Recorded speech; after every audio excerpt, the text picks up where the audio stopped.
Hinduism is in danger. This, in fact, that is the most common refrain that you would hear on social media from most of the what is called nationalist Hindus.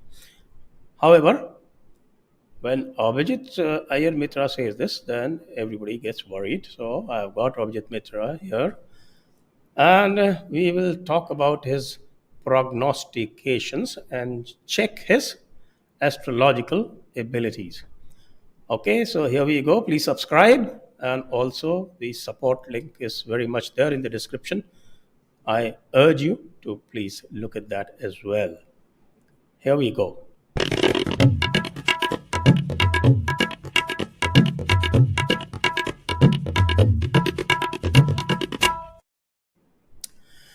So welcome viewers and welcome Abhijit. What hat are you wearing today? Very well. Unfortunately, I'm traveling, so no hats that I'm wearing. But I'd like to specify that for the purposes of this discussion, I self-identify as female. So I must be referred to in Striling. And anybody who does not, I will file a police complaint against. Oh, the National Commission for Women. Yeah. You are fully woke today. Okay, that is understood. Yeah. And so AIM becomes what? I remain AIM. Self-identification. That doesn't matter. Yes. So AIM, as usual, you put the cats among the pigeons, and you talked about end of Hinduism, and you gave it the end of the century. That's about 80 years. However, let me do what is called a Purva Paksha, and let me summarize your talk that you did on the Charvaka for the benefit of the viewers who may not have heard, and for my better understanding as well. This is classical Purva Paksha. You understand Purva Paksha? Yes. Okay. So what I understand from your talk is that you have said that Hinduism is danger, mainly because it is going to face the brunt of the conversion drive of the other religions in this current century. You say that it is accelerated after 2014. And the markers that you take are from the era of Constantine and the later Turkic invasions. Am I right to that extent? Okay. Now, it has accelerated since 1947, not since 2014. Yes. 1947. And you said that BJP has further accelerated it. So that's 2014. Yes. Right? Yes. Okay. So far, so good. Next, when you analyze it in the context of the Christian era, then you give us three frameworks. You give us what is called the religio-theological framework, and you give an economic framework, and you also give a framework of a Christian adaptation to the powers that be. Have I understood that correctly? Okay. Correct. Okay. So those are the three frameworks you prescribe. And you also briefly touch upon the monotheism and polytheism bit. And of course, there's a factual inaccuracy. You said that Akhtanaman in Egypt is the first monotheist. That is not the case. Zoroastrianism is the first monotheistic religion, and that is late Rigvedic era. It starts from the late Rigvedic era. So that's my little bit of correction. You may admit it, you may contest. I would disagree with that. I would disagree with that. For me, Zoroaster is definitely around 800 to 1000 BC maximum, no older than that. No, anyway, then we are talking of different frameworks, because then you're in the AIT framework, or I'm in the anti-AIT framework. No, this is not AIT framework at all. It's based on primarily on what archaeological evidence we have of Zoroastrianism prior to that. Right. We just don't have anything Yes, yes, Yeah. we have a lot. In fact, if you read the later Rig Veda and compare it with the Zenda Vesta, then you'll find a lot of literary commonalities which have now been established. I There mean, are somebody literary like, commonalities, but it's still yes, yes, not. It is it's been pre-script. established by people like Talageri. Anyway, then we That's can fine. say, But anyway, there may okay, have been a set of let us agree to there may disagree have on been a that. set of beliefs of Let this us agree Asuric to and disagree Vedic. on that, Abhijit. You stay with your Egypt, and I stay with my Zoroaster. Anyway, that's not the nub of the argument, anyway, so that won't affect that discussion very much.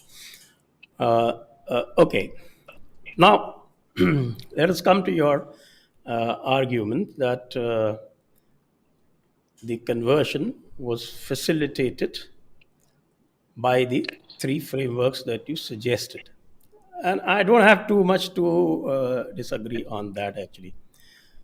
Uh, my issue only is that the frameworks that you're applying to the Christian conversion era, how do you transpose them into India of post 1947? So very important. First, fragmented Hinduism, which seemed for a while to coalesce and converge under Hindutva.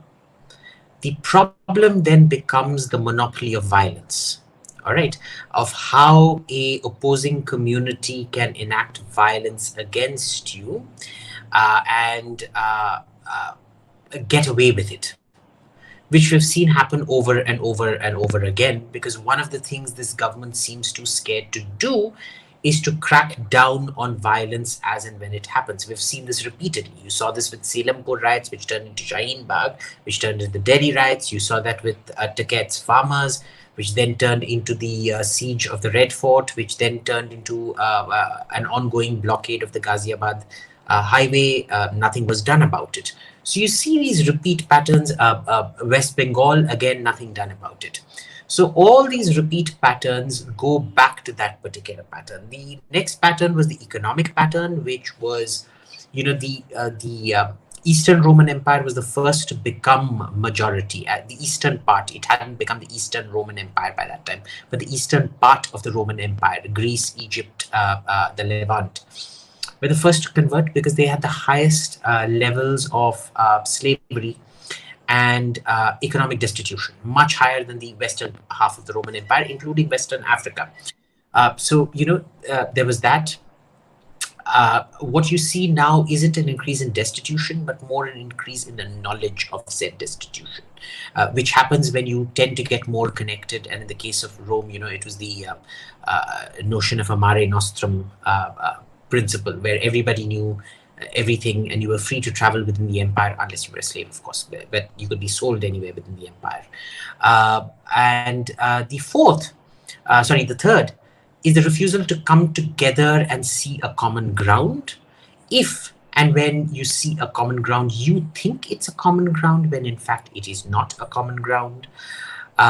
Fourth is the fact that you never macro things, because you don't you're perpetually stuck in micro battles. You are incapable of looking at the macro picture. Because for you, religion is fundamentally extremely rational. Whereas in an Abrahamic framework, it is the suspension of rationality. And then, of course, there was the economic need to convert for all the military campaigns and slowly fraying borders and things like that, where the requirement was much greater. That doesn't apply to us so much. And then, once Constantine comes to power, the seizure of all the economic agency, the economic and political agency that they have, which today you see that we're incapable of a coordinated societal response because all our temples are in the hands of government. All the temple wealth is in the hands of the government. It's treated as a cash cow. And it's abused like a cash cow because, cows are constantly abused. They're made to mate over and over again. Their children aren't allowed to drink their milk. The dairy industry, which in India we think is a beautiful industry, is the biggest contributor to leather and veal, because the male calves are sold off for their soft skin and for their meat, things like that. So it's unpleasant realities that people don't want to hear, but that was pretty much a summation. Okay, now let's come to the what I find problematic about this whole prognostication is that you're comparing. Uh, uh, I wouldn't call. You can put it anywhere. I mean, but it is a quasi-industrial society right now in India. It is not industrialized fully as the West is. You can put it somewhere there. And we are now in the information age. Now, the right comparison should have been, if you're comparing the second century or the third century after Christ, or the Common Era, then the right comparison should be the Sanatana response to Buddhism. And if you look at the spread of Buddhism, and if you look at the time of Ashoka, as we now know from archaeological and epigraphical evidence, was actually a Buddhist when he invaded Kalinga. So it was Buddhist violence wreaked against a Sanatan empire. And of course, you're yourself on record saying that Ashoka was the first example of turning socialist or turning authoritarian, and that wrecked the empire. Am I right? Yes. Am I quoting you right? Okay. Yes. So, yeah. So the Ashokan authoritarianism and the Ashokan suppression of the Sanatan Dharma. In those times, of course, you could say that the state could not become as totalitarian in those times for want of the tools and equipments that the states have today. But for its times, and the valid framework for comparison would be, I think, if you take Ashoka to be 4th century BCE, then the 2nd or 3rd century or the 4th century Common Era would be a fair comparison. So, in those times, in spite of such oppression and repression, the Sanatan Dharma would bounce back.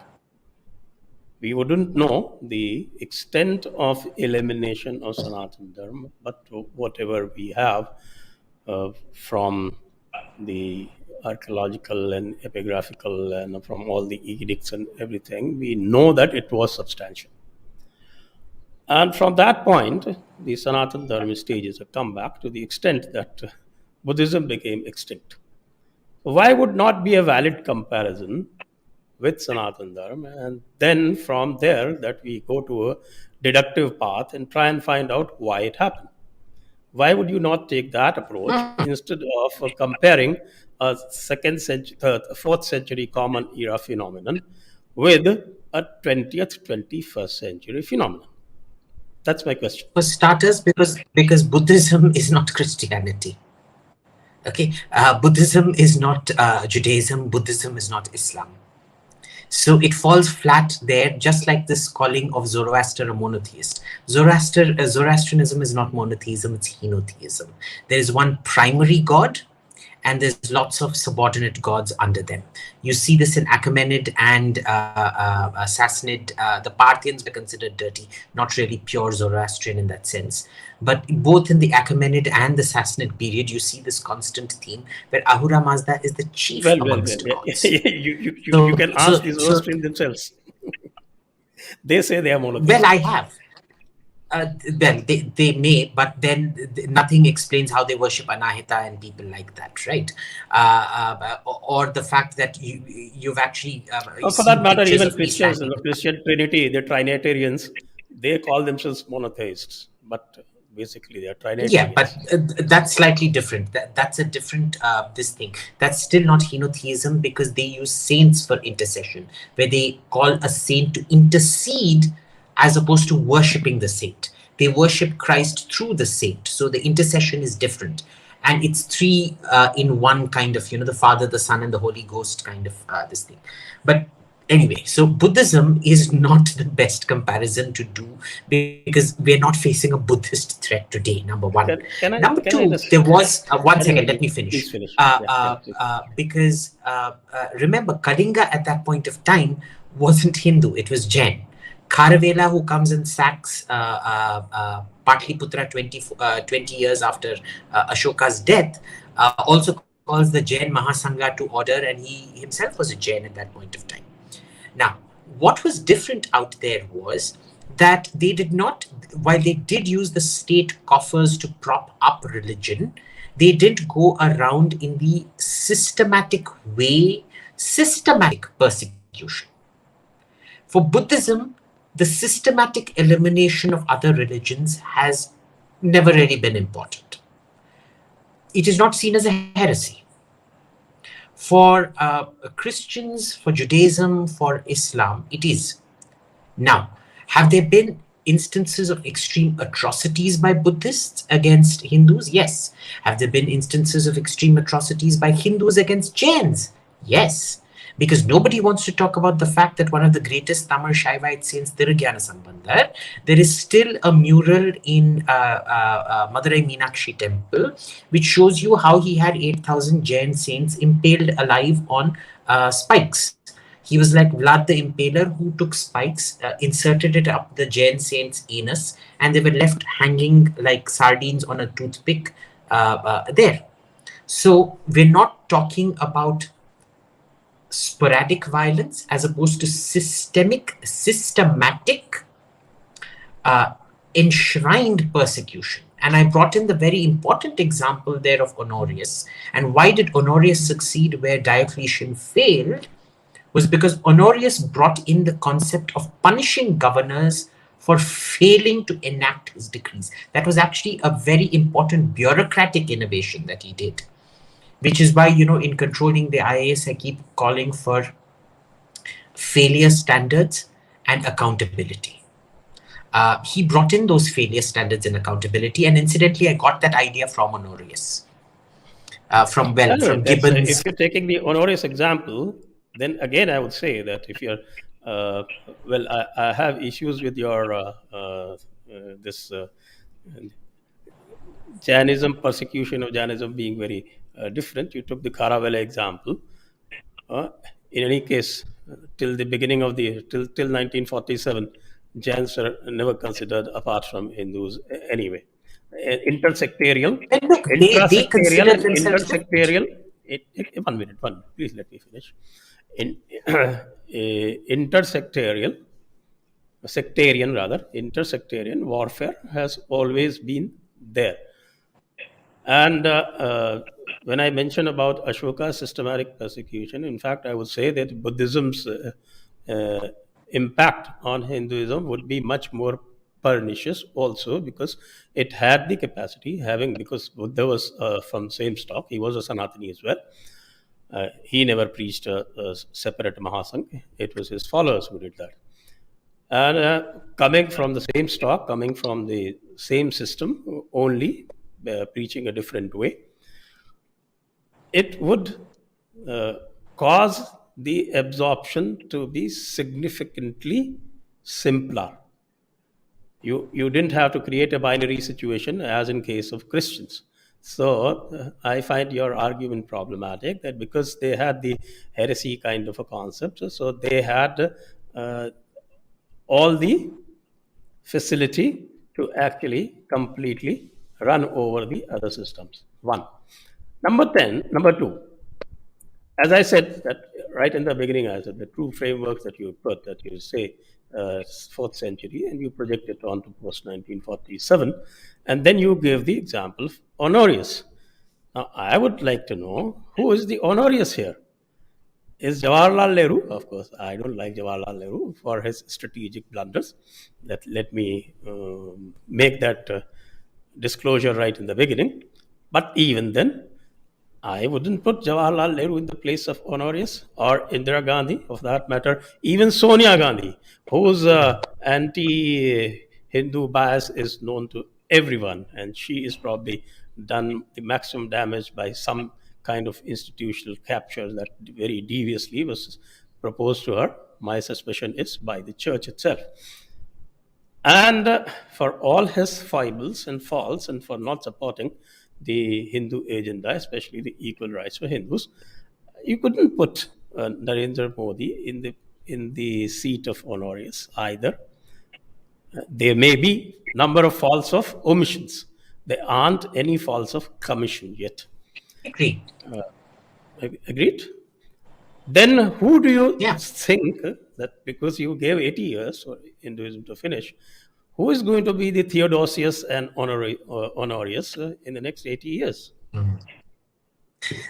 Look, so the Theodosius and Honorius are yet to come.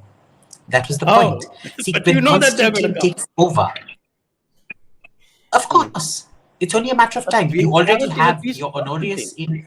Between You Constantine already and have Honorius, your there is Honorius 100 in. years. 1 second, let me finish now.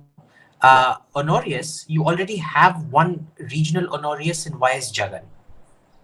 Okay, this is a bit like Korea. Once they know exactly what the man's father did.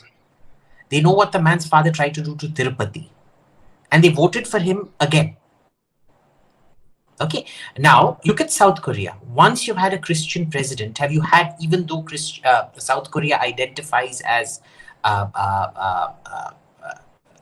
say 50 odd % non-believer, you can't have a non-Christian become president there ever again.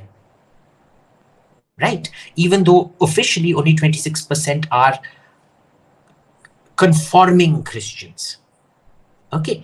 Now, in India, you are not looking at most looking at the phase of Julian the Apostate, the one emperor in between who apostatized from Christianity. But after Constantine converts, no emperor ever becomes pagan again, except for Julian. And even Julian doesn't start persecuting the Christian. He starts up the Neoplatonic school again, but that's about it.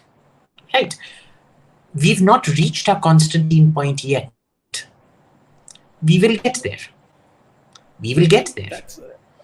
It's not a big Rahul Gandhi, but thankfully for Rahul Gandhi. 1 second, I haven't finished yet. So we haven't reached our Constantine point yet. But once you reach your Constantine, that's the end. There is no recovery from that point on. There has never been a recovery from that point on for any civilization on earth. Not for the Vikings, not for the Russians, not for the Belarusians, not for the Wends and the Poles and the East Prussians, not for the French, not for the Italians, not for the Greeks, not for the Turks, not for the South Koreans, not for the Philippines. It's never been. Full stop. So, see, this comparison to Buddhism is fallacious. Secondly, I would completely disagree with this thing that, you want to call it intersect rivalry. There was enough Shaivite versus Vaishnavite intersect rivalry. There is no evidence whatsoever that I've seen that convincingly demonstrates that Buddhist, Pushyamitra Shunga, for example, when he kills the last emperor, the Buddhist texts, you may think of them as part of your dharmic circle. This is where I stress salience and substance. You may think they're your brothers and sisters. Do they think you are their brother and sister? No. Because the Buddhist texts are very clear about Pushyamitra Shunga. That you don't think Ashoka was a particularly bad ruler for Hindus, that's a different matter. Similarly, with the Jains, there was a very clear distinction at that point of time. It eroded once Muslim rule came because then there was a common enemy. But at that point of time, it was very clear. You can't go around impaling 8,000 people on a stake and then claiming that there was no clear division. That's a bit like saying Aurangzeb. That's an Audrey Trusky argument to make, because that's like saying demolition of 40,000 temples it isn't really a sect. Actually, Aurangzeb was propagating Ganga Jamuni Tehzeeb.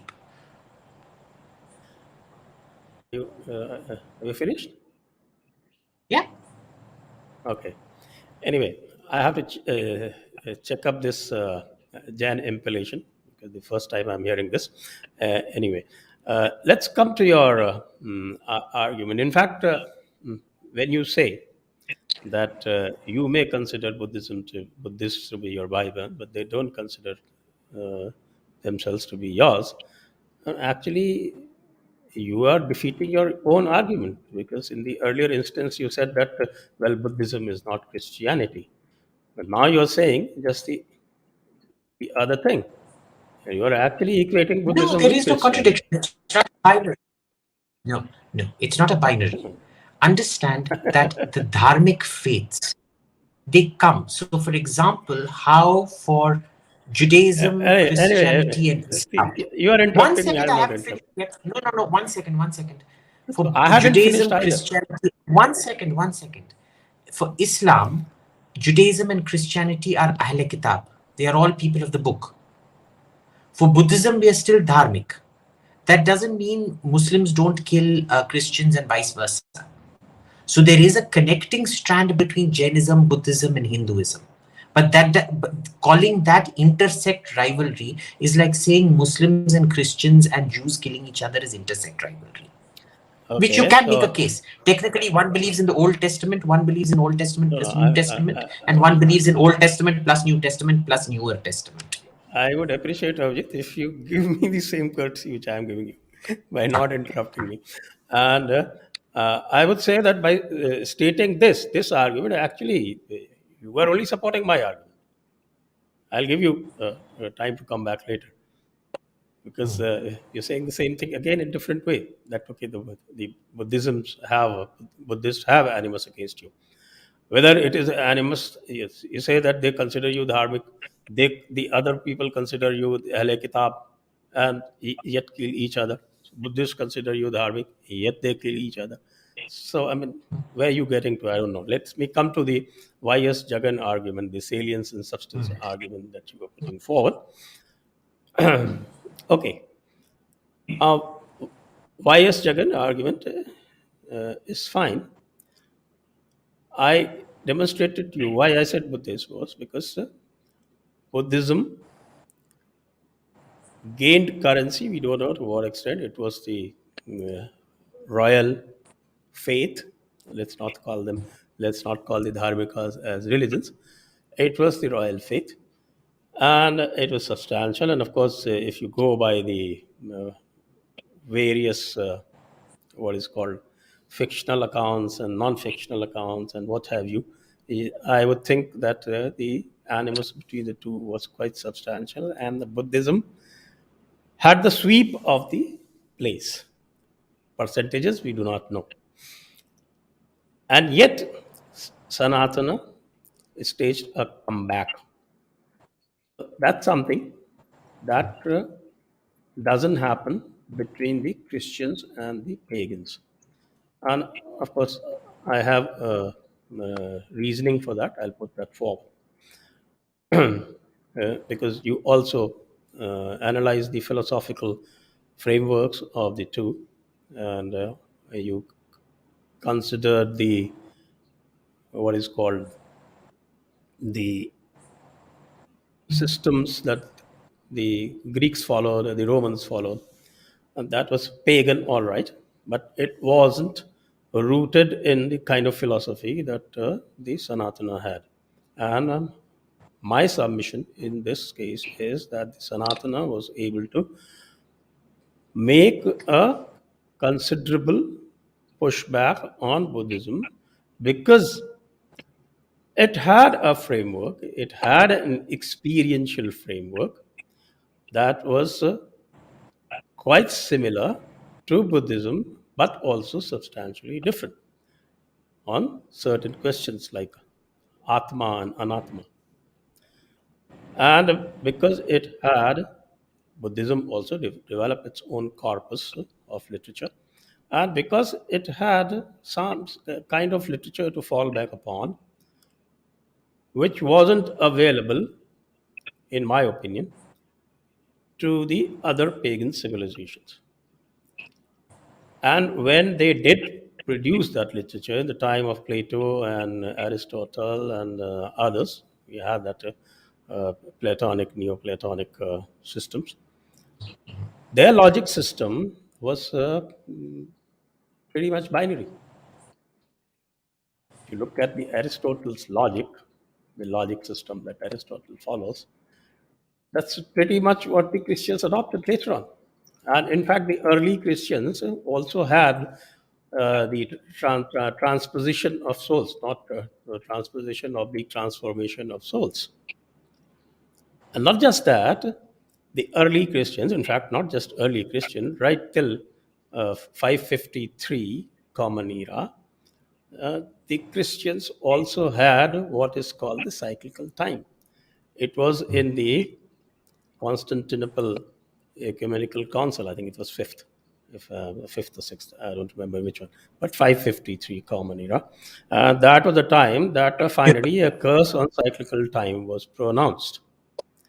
So the pathways of Sanatana and the pathways of Greeks and Christianities are completely different. And that is the reason why Christianity and especially if you look at Islam, because we haven't talked about Islam at all. If you look at Islam, Islam never gained a victory of narrative over Sanatan Dharma. Never. The Christians have tried that, and Christians have been fairly successful, except in the place that you are sitting. And they tried that. They brought in the atrocity literature. They brought in the caste binaries. They tried to debunk a lot of other systems. But in spite of all that, you if you consider 1947 to be the breaking point, and you take that 1947 as the inflection point, till 1947, the success is very, very, very, very limited. After all, if you look at the Islams, of course, I do not consider them to be very brainy because they're all brawn, very little to do with brains, very little to do with conducting narratives, because that's my way or the highway kind of a system. Christians have been much more subtle. But even then, in spite of all that, though, of course, you assign it a reason that the Turks did not bring their families or the Indians did not have a horse. Well, I do not find that connection very enlightening, though. In 1881, the census, and of course, I know from my own experience with census that Muslims typically inflate their numbers. They obtained majorities in Bengal and Punjab by inflating their numbers. And they were 18% in the first census that happened in 1881. And once they realized that, then they started inflating their number and they managed to reach 24% by 1941. So, and Christians, of course, 1951, they were, I think, 2.6% or something. And today, officially, they are 2.3%. Of course, there are a lot of what we would say that hearsay narratives, which put the numbers much larger. Though, of course, I examined the Andhra Pradesh numbers and we came to the conclusion that the 25% that it touted upon ultimately comes to something like 6-7%. Anyway, we have this weakness among Hindus also that they not only take the inflated numbers from the other side, they then put their own inflation on it. That I'm speaking from empirical experience, having conducted census myself. So, dare you to take my word for it. Uh, Hmm. so I come to that. That's okay. All the frameworks that you're using from the 4th century, they're not valid in the 20th century frameworks. You have to compare it with 20th century frameworks. If you use the Huti Tutsu framework, maybe I would agree. If you maybe use the Sri Lankan framework, where the church created that strife and created uh, that insurgency, then maybe I would agree. Even if you took some 19th century example, I would agree. But projecting the 4th century frameworks that do not fit into a Sanatan framework, I'm finding it very, very problematic. And maybe you say that another thing, one more thing, please, the last thing that I I missed. can't keep count of how many things you've said so far, so I won't be able No, to no, no. counter it Basically systematically. said two or three things. If you want, I'll sum it up.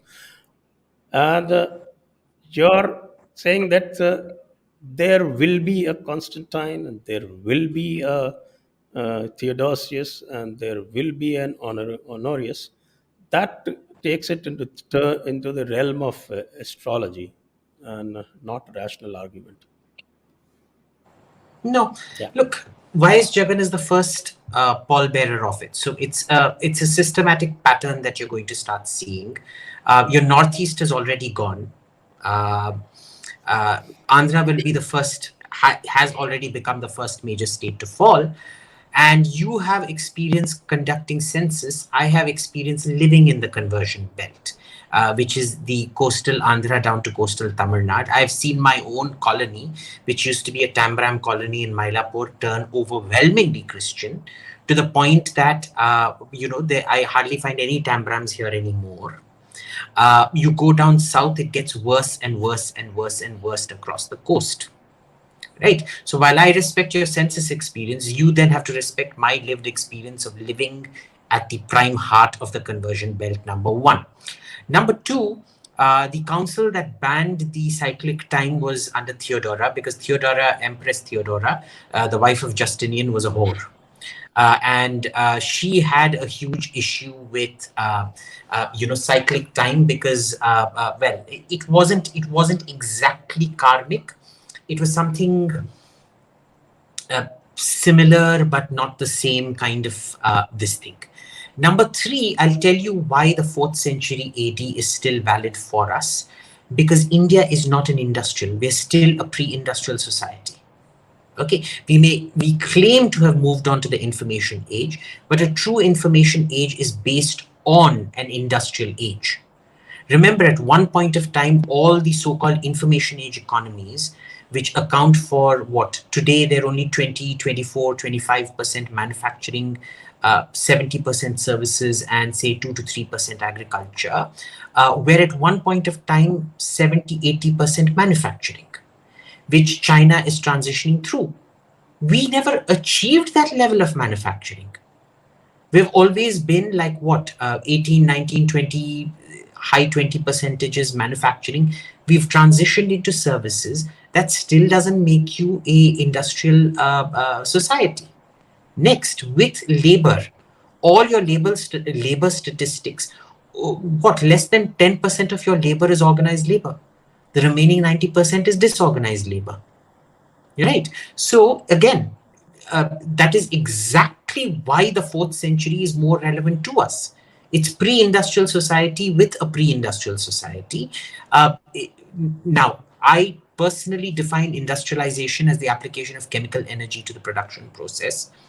Most others claim it is bulk concentration urbanization. They tend to confuse urbanization with this.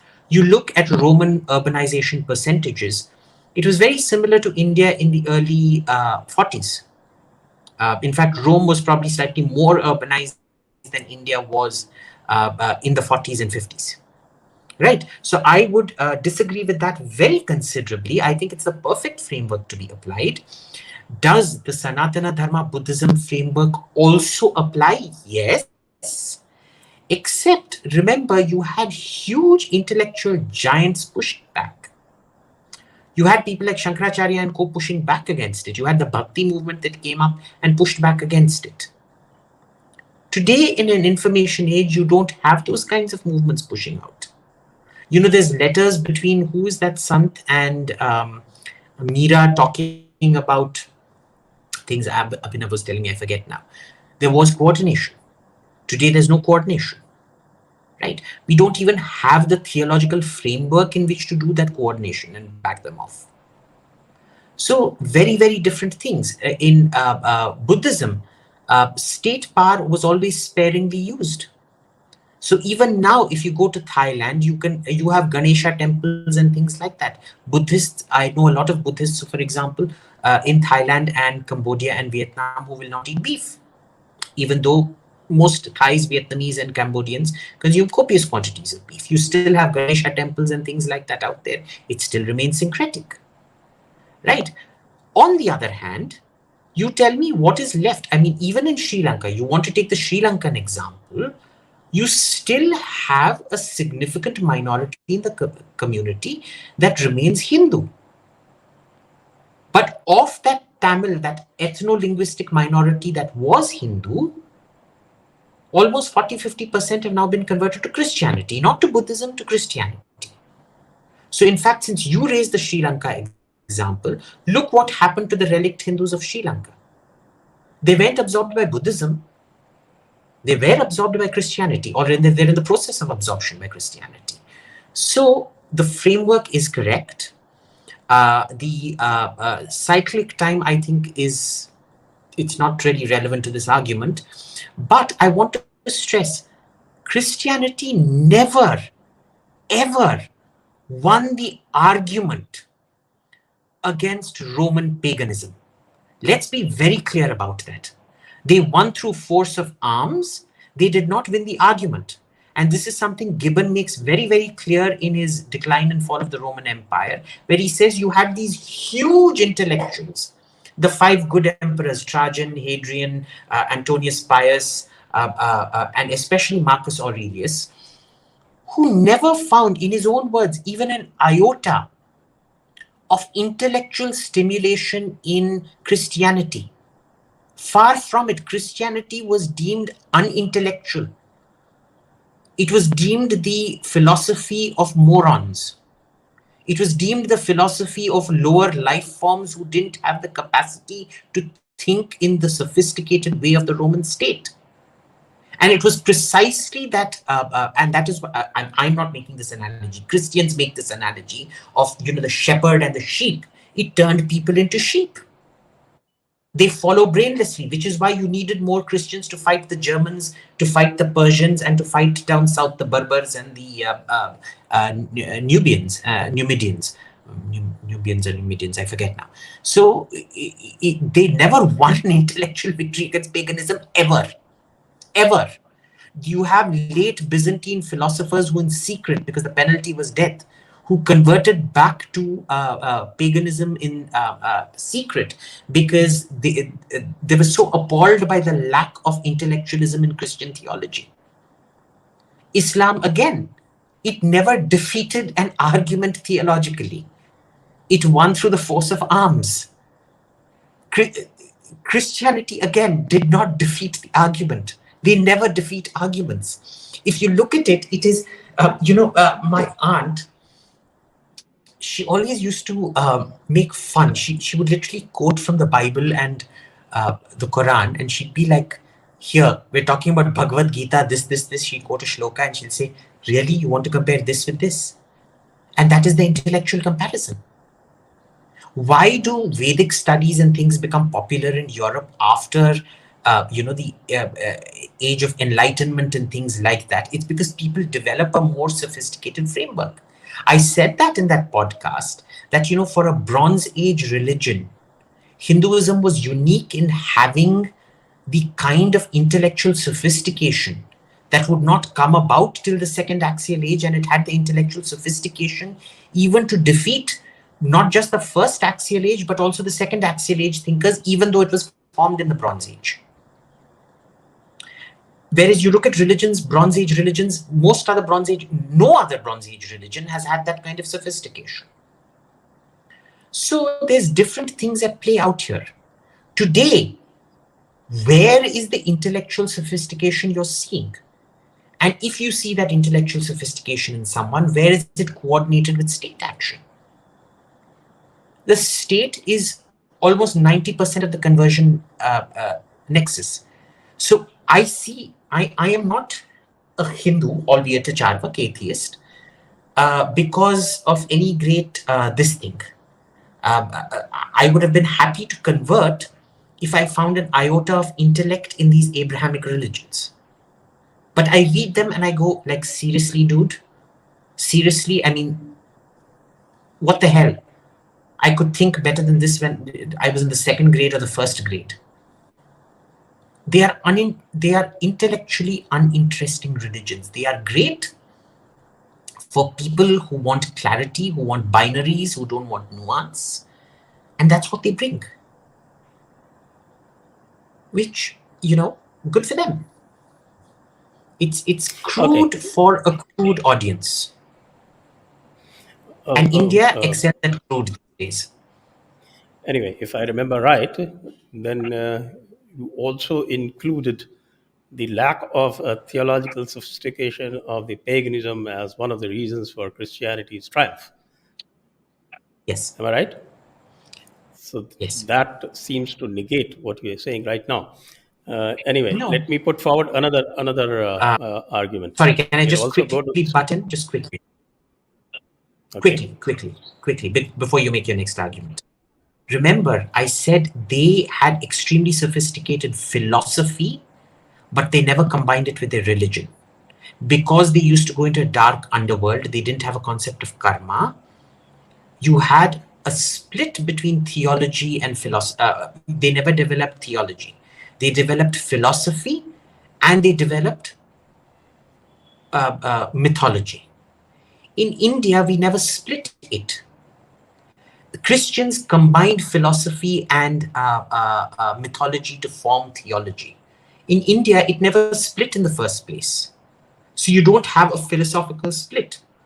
So we developed theology. So there is no contradiction out there at all. I don't know where you're seeing the contradiction. Oh, okay. Let me take this argument from you. If that is the argument, and you again transpose that framework onto Sanatan Dharma, then again there's a contradiction. Because you use that uh, defeat of paganism and transpose it onto Sanatana. And now you're saying that Sanatana never had that split and they continued with that. So obviously, there is a contradiction in the sense that you first use that in this sense of pagan defeat, but you do not use it when it comes to Sanatana Dharma. So I think one of the two that you have to consider. Can I move forward? Okay. Now, Can I just come back to that? you're not letting me continue. No, because we're doing Purva Paksha. You've raised one point. I want to settle this point before we move on to the next point. Well, you are the guest, so I have to give you the privacy. Okay. So, no, I did not say that. What I'm saying is you had a theological sophistication that allowed you to counter, right? The Bhakti movement, Adi Shankaracharya, and all those people. Today, you don't have that because your entire religious training structure has fallen asunder. Your priests are no longer paid. It doesn't matter if they're Brahmin or whatever, they are not paid. They are not given the theological rigidity and the numbers required to push back. Okay, so it doesn't exist anymore. What is the last great theological movement you've seen? I see a lot of spiritual mumbo jumbo on TV, on Astha TV and things like that. But where is the theology? Right? Everybody getting together, 50 aunties at 108 years old, getting together and singing bhajans is not theology. Okay, having goons go around breaking up Valentine's Day parade is not theology. Where is the Okay, theological point depth in taken. Hinduism today? Point taken. Your Let me come to the control, next your one. government government control of temples. The first time power has been systematically removed from Hindus has destroyed your theological base. That is the point I'm making. You're going on separating the argument into individual things, whereas I'm saying it has to be taken in jointly. State power, economic power, plus the theological power. Let me come to on this only. Let me move to the next one. I come to the First, I talk about your prognostication. Because on the one hand, yeah, you rightly said that there we had the Shankaracharyas and you had the Bhakti movement and we had several other movements. But between Shankaracharya and the Bhakti movement, there was a very big gap. And even during the Bhakti movement, there were gaps. Before that, also, if you look at the last great movement that would have happened something like 8th or 9th century, and then 14th, 15th century, there were a gap of almost 300, 400 years. And even then, they were able to resuscitate the Sanatana society. So, on the one hand, when you're putting forward the Christian argument, you say that we are going to have, okay, you said we are going to have the next Constantine, and we'll have the Theodosius, and we will have the Honorius. But you simply do not consider the possibility of having a Shankaracharya or having, say, somebody called Acharya Vidyaranya or some great bhakti saints, you do not consider that possibility at all. You seem to discount it completely, saying that it is irreversible. It is simply not possible for Sanatan to generate another Shankaracharya, another bhakti movement, another Vidyaranya. Have I got that correct? Yes. Now, do you want me to come now? Is it my turn to come now? No. Let me ask the question. I'm just ascertaining from you and then putting the question. Now, that seems to be a logical fallacy in the sense that you're giving a complete possibility, a complete free run to a faith that still happens to be a significant minority. Even if you take all their claims and everything, even then they do not cross 5%. So you're giving them all the benefit of doubt, and you give them the next Constantine, you give them the next Theodosius, and you give them the next Honorius. But to the Hindus, to the Sanatan Dharmis, you don't grant them any possibility of having another Shankaracharya or another Bhakti movement or another Vidyaranya, whom I consider one of the greatest saints also. Of course, he was Shankaracharya of Kanchi too. But we are talking of Adi Shankaracharya and Acharya Vidyaranya. Yeah. Can I respond? Yes. Okay, yeah. So I'll tell you why. We're talking now about the modern period where you have had, and this is why I say post 1947. Remember, pre 1947, Hindus had not been deprived of the economic resources to come up with acharyas like that, great theologians like that who could present a challenge. Today, your theological institutions are impoverished. You don't even have a theological institution today. Right, number one. Number two, therefore, you take in the equation where economic power has been removed from one. So the projection has to be started from 47, where economic power is removed, rather than when economic power was not removed. Economic power removed, Northeast becomes Christian, the coastal belt of the Coromandel belt turns Christian chief minister, Muslim majority, close to Muslim majority, well, significant increase in Muslim population, irrespective in Bengal. Okay, of course, Islam is a different thing. Let's just talk about Christianity right now. Andhra and the Northeast, after the removal of economic power. Okay, that is why the trend has to be projected after that. Would Hinduism have been able to come up with a theological challenge before that? Yes, it probably would have. Why? We came up with Swami Vivekananda. What was he? We came up with, I forget the name now, I'm sorry, my name isn't very good, in Kerala. the Erava gentleman. I forget his name now again. I'm sorry. We came up with all these people. So it is removal of economic agency of your theological and the theological production of theology, the gatekeepers of your religion, which makes a transposition of the pattern of regeneration of Hinduism very, very difficult. Not impossible, but next to impossible. It is the economic imbalance and the continuing power of the Christian church that enables the same pattern to be enacted over and over and over again. So again, your statistical points have to take into factor in both sociological changes and economic changes. At that time, remember, Muslims demolished temples, they didn't seize them. Or when the kings went back, the land was given back to the temples. Right? So big difference. Otherwise, temple land, if they seized all the land, where did temples get so much land even right into the British era that all got bloody taken over by the government?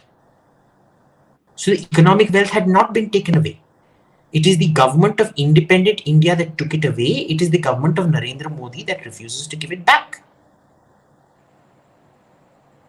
Because they think of it as a cash cow who needs to be impregnated every year, twice a year if humanly possible, that needs its calves to be taken away without them having their share of milk, and for the calves to be sold off to an abattoir to be butchered for either leather or a veal. Then how would you look at people like Yogi Adityanath and Hemant Biswa Sharma? You're taking only the case of IS Jagan. Hemant Biswa. So you know, Modi. I generally One minute. admire. Relax. अरे आपने question पूछा है, मैं question का जवाब दे रहा हूँ अरे अभी पूरा तो पूछा नहीं ना. तो मेरे को पता नहीं था. You gave a long rhetorical pause. I thought your rhetorical pause was a full pause. अब मैं क्या करूँगा? So I didn't know you played Vajpayee. Vajpayee भी यही करते थे ना. हमने देखा था. 1, 2, 3, 4, 5, 6, 7, 8, 9, 10. कि आपने ये नहीं किया था. I wish I could. You've given me a good suggestion. I will keep that in mind. So, where was I? What was I talking about? I forgot. You disturbed me. You were talking about... yeah, sorry. So, what about people like Yogi Adityanath and Hemant Biswa Sharma? You're talking only of one YS Jagan and some small little states. Uttar Pradesh is the heartland. If you look at Uttar Pradesh from about, I think, 1989-90 to about 2017, that is 2014, you can put 2014 as the inflection point there. It never seen, I come from UP, by the way. It did not look as if the state would be able to reverse its Muslim capture. But it did. Similarly, Assam is probably one of the most telling examples, where the present chief minister, he campaigns on the basis of saying that I do not want a single Muslim vote. And he wins. Not just wins, he almost reaches 2/3. Almost, though not quite. So would you not consider them significant reversals? Or that doesn't fit your framework? No. I do consider them significant reversals. My issue is with the sustainability. Hemanta Biswa Sharma more than Yogi Adityanath. Now, let me talk about the three of them together. Modi, Yogi, Hemanta. Modi's and Yogi, now, because of Modi's last 7 years, I've now become completely disillusioned with Modi. And you know, this is a lesson I should have learned from people like Ayatollah Khomeini and things like that you never place your trust in individuals, you place your trust in systems. because individuals can disappoint you, but institutional changes will never disappoint you. Okay, now, what has Modi done institutionally? Golgappa. What has Yogi done institutionally? Golgappa. So, will Yogi be good like Modi? Remember, Modi was the precursor. Yogi was selected. He didn't win the election. Yogi won the the MLA vote to become chief minister. They didn't win it based on Yogi. They won it based on Modi's performance in the Lok Sabha elections of 2014. That was the trailblazer where the Hindu consolidation happened. So, and it was a particularly, but anyway, let's leave aside the SP, the woes of the SP and the woes of the BSP at that point of time. Leave it aside because that's not the point, because your question is about Yogi and Himanta.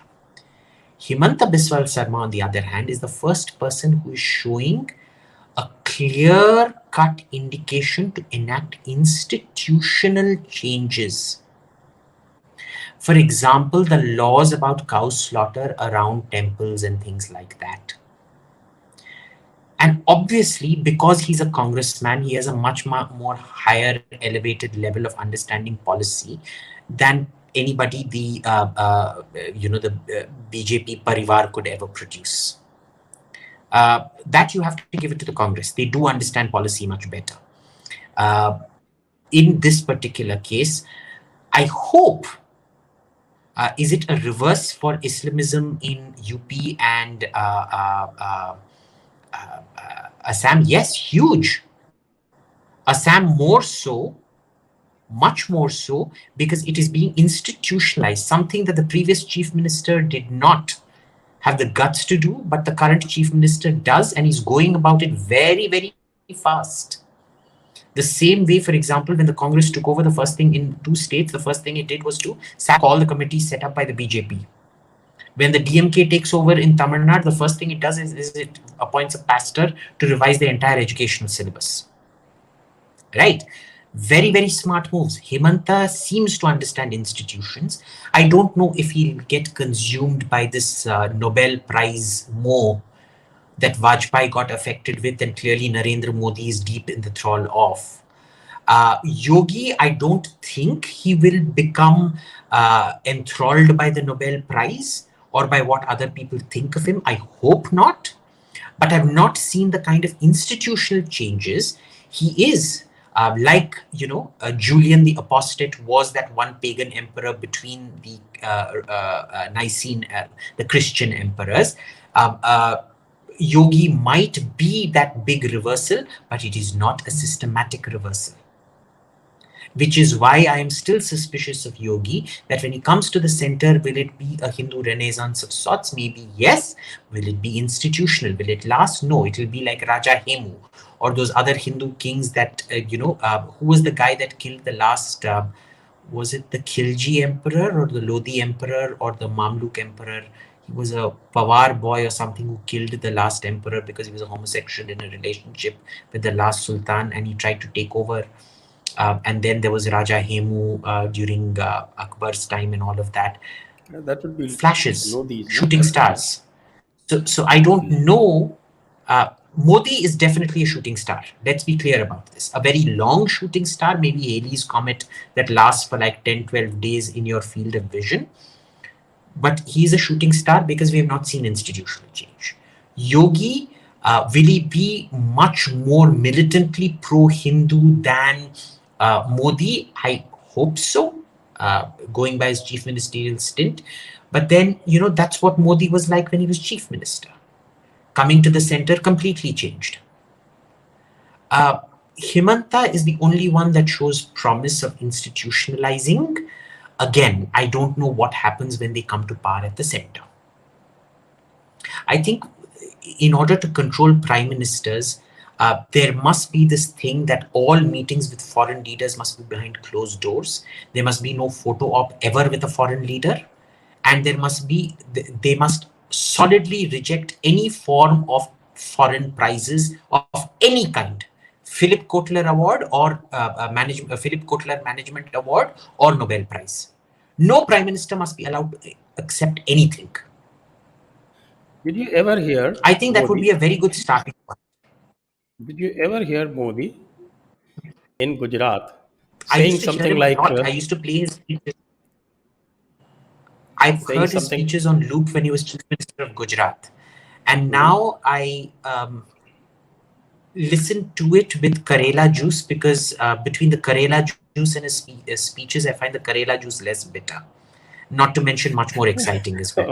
Okay, no, I'm just asking. Even then, did you ever hear the kind of clarity that Yogi Adityanath has when he gets up in the assembly and he tells, "Qayamat ka din kabhi nahi aane wala hai."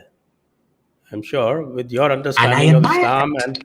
and Abrahamism, you understand the import and uh, significance of that statement.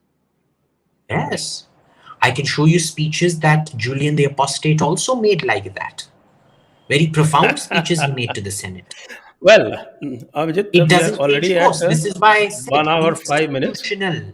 Do not do not trust people. Trust institutions, not people. So that point is well taken. Institution change. My point is that, of course, you do have a confirmation bias here because you need to confirm your theory.